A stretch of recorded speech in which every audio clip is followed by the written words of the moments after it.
Hi, it's Dave and welcome back to Bass Blog. This will be the last episode in this first unit, Arpeggios triads. Like last time, we played the tonic, subdominant, and dominant in major. Today, we're going to play the tonic, subdominant, and dominant in minor, and then we're going to harmonize the minor scale. Harmonizing the minor scale has a couple little twists and turns to it that'll take me a little time to explain, so I want to blow through this first part pretty quick. Since you're familiar with the first exercise from the last blog, we'll just go ahead and we'll burn through the this episode of minor 145. So let's start. Third position, first finger, A string, the note is C. So remember, the 1 and 4 of minor are minor triads, the 5 is major. So here's the exercise very simply. C minor, F minor, and G are the 3 triads. So here we go.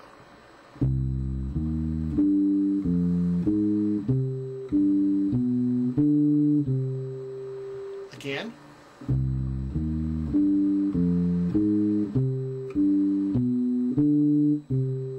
But remember, let's not just stick in that one position, let's move it all around.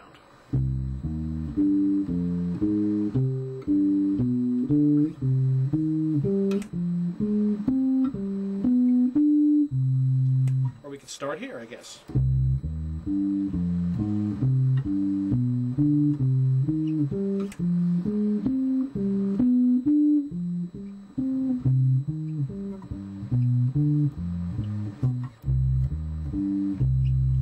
Remember, lowest to highest, try to get it all over the bass neck, from the nut up down to the end of the neck here. It's really important that you do that.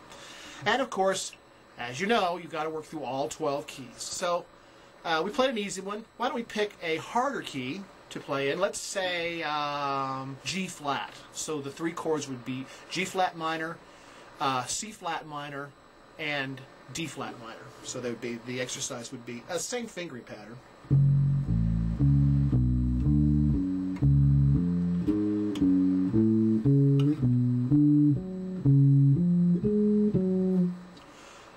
Again, an easy key and then a hard key, and playing it all over the neck. The second part of the blog today has to do with the harmonization of the minor scale. Now, there are 3 kinds of minor scales that we have to learn, but really only one of them, according to my readings, is worth it for us in pop and jazz to really work hard on harmonizing. But let's go over the minor scales. Although this is not a scale blog, I want to go over them real quick just to give you a clue as to where we're going, and when you get to the harmonization you'll need to know this. So the 3 types of minor scales are pure minor, natural minor, sometimes called Aeolian mode, 2 harmonic minor, and 3 melodic minor. Let me demonstrate them real quick.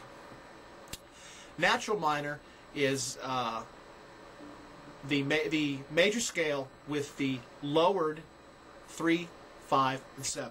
So whereas the major scale is. The natural minor scale is 1, 2, flat 3, 4, 5, flat 6, flat 7, 1. If we take the 7th scale degree, B flat in natural minor, raise it a half step, we get the harmonic minor scale. Which is really cool. I just love jamming on that.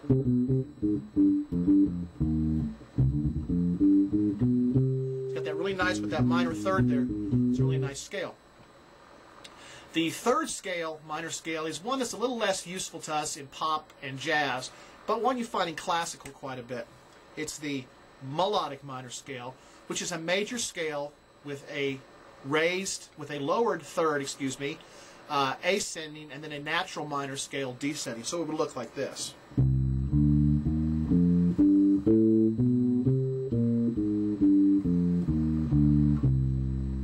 Little shifts involved for smooth fingering. They are like this. A back shift 1, up 1 string, finish out the scale. And And then to descend, just pull the first finger over here to that 3rd fret and finish off like the natural minor. I've been doing some reading and trying to check up on this very concept of being able to harmonize minor scales. And virtually every theory book that I have consulted in the last couple of days seems to agree that the harmonic minor scale is the scale to really focus your harmonization skills on. And there's a couple of reasons for this. One is what we alluded to in the first part of the lesson is the 5 chord. The dominant chord is always major. Occasionally you'll find a song that has a minor 5, but not really very often.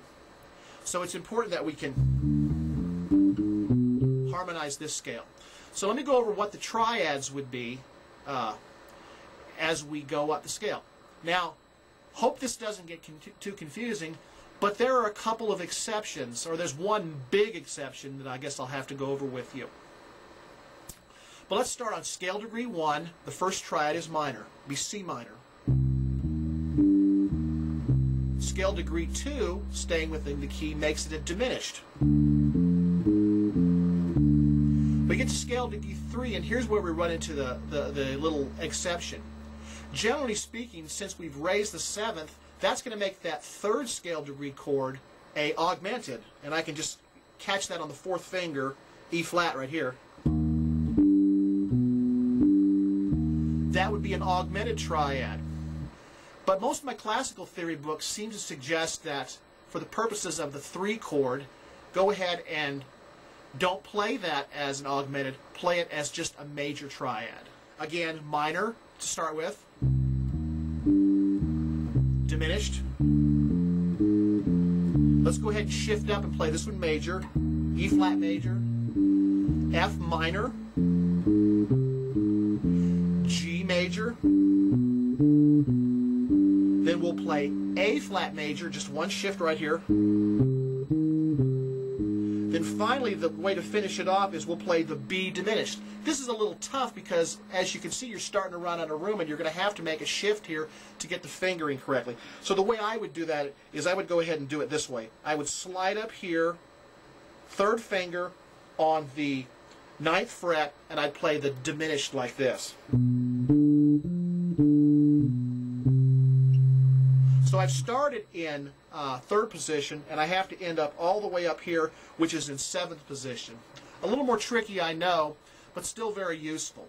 Let's go over that one more time. Here it is, before I run out of time here. It's minor, diminished, major, minor, major, major. Get that shift, which is diminished, and then finally, I guess you could shift up here and catch this minor here again.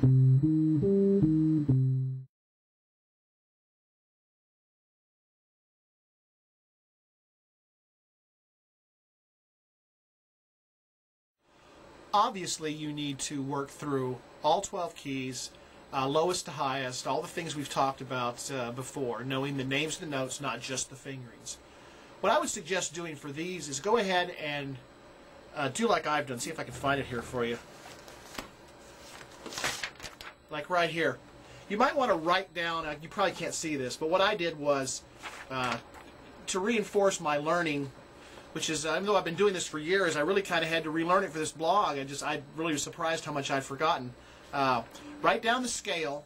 You might write down all 12 scales, and then write down the triad that goes with that scale, and then the notes of the triad that go in that.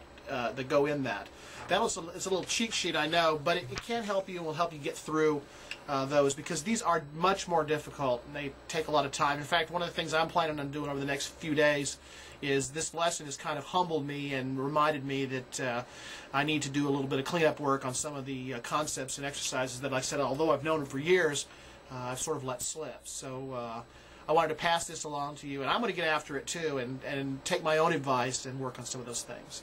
So we'll catch you next time on Bass Blog. I'll have some new stuff coming up, and we'll see you soon. Thanks. Have a great day.